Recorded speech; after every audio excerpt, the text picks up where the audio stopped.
Eh bien, salut à tous, j'espère que vous allez bien les amis. Aujourd'hui, on se retrouve pour une nouvelle vidéo. On va continuer notre série sur l'iPhone XS Max. Et aujourd'hui, qu'est-ce qu'on va parler de cet iPhone? Et bien tout simplement aujourd'hui, on va le comparer à l'iPhone 10 premier du nom. Et on va donc savoir entre les deux, c'est quoi le plus intéressant? Est-ce que c'est bien de rester sur le 10 ou est-ce que c'est plutôt intéressant de passer sur le XS Max? Alors pour commencer tout de suite, en fait ce mini fight entre les deux, on va commencer par ce qui est le plus flagrant, c'est-à-dire la taille des écrans. Donc d'un côté on a un écran de 5,8 pouces en technologie OLED. Donc c'est beau, c'est magnifique, c'est du OLED, on adore. Et puis de l'autre côté, on a un écran 6,5 pouces, pareil OLED. Donc tout simplement aussi magnifique, y a rien à dire, ce sont tous les deux de super beaux écrans. Alors donc la grosse différence, en fait c'est juste la taille. Donc on va avoir quelque chose qui tient relativement très bien dans la main, hein. Et puis de l'autre côté on va avoir un téléphone où ça va être un peu plus difficile d'utiliser, mais on va avoir un meilleur confort, parce que là clairement il n'y a rien à dire. Quand on veut regarder des vidéos, franchement c'est beaucoup plus agréable sur une version 6,5 pouces plutôt que 5,8. Entre les deux, moi je vous le dis, mon choix est fait. Je préfère avoir déjà un plus grand écran, même si le côté pratique pour l'iPhone 10 est exceptionnel, il n'y a rien à dire, hein, franchement. À une main on fait tous les gestes, clac clac clac. Là c'est un petit peu plus difficile, on a un petit peu du mal si on va aller dans le coin, pof. Mais franchement voilà, moi j'aime bien avoir un plus grand écran maintenant. C'est vrai que c'est plus sympa pour regarder les films, etc., les séries sur Netflix et tout, regarder des vidéos sur YouTube. Celui-ci donc fait la même taille que les versions plus, hein.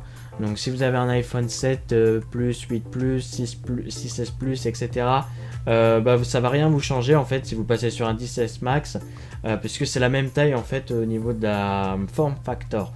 Là c'est juste l'écran qui est borderless, etc. Moi je vous en ai déjà parlé de façon dans la vidéo précédente, donc on va pas revenir dessus. La deuxième différence entre les deux, c'est aussi le processeur. D'un côté on a un A11 Bionic et là le A12 Bionic. On a une nouvelle génération entre les deux. Franchement, tous les deux tournent sur iOS 12, donc la dernière version sortie par Apple. Et franchement, je trouve qu'en termes de rapidité, les deux sont aussi équivalents. Franchement, j'ai rien vu de différent. Les deux fonctionnent super bien à la même vitesse. Donc concrètement, vous n'allez pas voir la différence, mais je pense que c'est sur la longueur avec les applications qui vont sortir, les trucs super gourmands en VR, etc. Forcément vous allez tenir plus longtemps dans le temps, mais ça c'est pas vraiment un motif pour passer d'un iPhone à un autre. Alors qui dit plus grand téléphone dit forcément plus grosse batterie. Alors est-ce que ce nouvel iPhone tient bien la batterie? Alors j'ai envie de vous dire oui, pour le moment celui-ci tient plus la batterie que l'iPhone 10, mais il y a un petit mais, c'est à dire que là il faut dire que la batterie est toute neuve, le téléphone voilà il a moins d'un mois, etc. Là, on a un téléphone qui a 1 an, donc forcément la batterie elle a déjà pris un petit coup. Mais franchement, la différence n'est pas flagrante. Tous les deux tiennent une journée entière. Il n'y a pas de souci, vous allez pouvoir l'utiliser. Personnellement, j'ai pas eu besoin de recharger en cours de journée. Et ça m'est même arrivé pour le 10S Max de ne pas le recharger pendant une journée et demie. On va passer maintenant à quelque chose qui en intéresse plus d'un, c'est pour la partie photo. Alors forcément on a quelque chose de meilleur. Apple a annoncé qu'ils ont amélioré toute la partie logicielle et notamment en stabilisation. J'ai pas testé franchement, j'ai pas comparé encore la partie vidéo, j'ai pas eu l'occasion. Par contre pour la partie photo on va avoir une différence en effet. Alors ça fait un peu polémique parce que en ce moment, vous avez peut-être regardé sur les réseaux sociaux, l'iPhone 10S, 10S Max est reconnu pour faire un lissage de peau beaucoup plus avancé que ce qu'on a sur l'iPhone 10. Limite c'est un peu du botox que ça nous fait automatiquement. Ou voilà, il y en a qui aiment pas du tout, mais ça on voit bien que c'est quelque chose de logiciel puisque c'est avec le HDR Smart. Et je pense que très prochainement, avec une mise à jour, le tir sera corrigé, mais ça le fait pas dans toutes les situations, ça dépend. On va dire que globalement, pour les paysages, etc., les photos sont super belles sur l'iPhone XS Max. On voit qu'il y a une différence et que c'est amélioré. Moi, franchement, j'ai plus aimé sur le XS Max.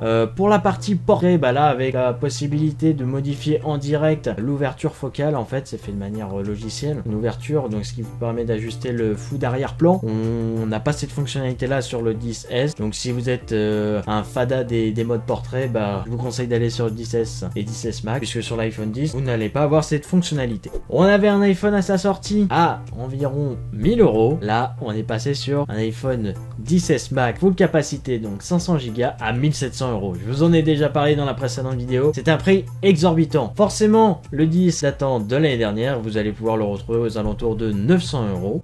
Concernant Face ID, bah, si on fait une comparaison, Chuck, les deux, je les trouve aussi rapides. Peut-être, on va dire, dans les situations où il y a moins de luminosité, j'ai une légère impression que le 10S Max et 10S fonctionnent un peu mieux, mais rien de non plus flagrant.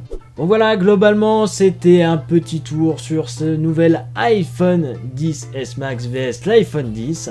Et ben j'espère que cette vidéo vous aura plu. En tout cas, n'hésitez pas à me dire dans les commentaires si vous auriez choisi l'iPhone 10 ou l'iPhone 10S Max. Et puis à laisser le plus gros like que vous pouvez. Et moi je vous dis à très bientôt pour une prochaine vidéo. Ciao!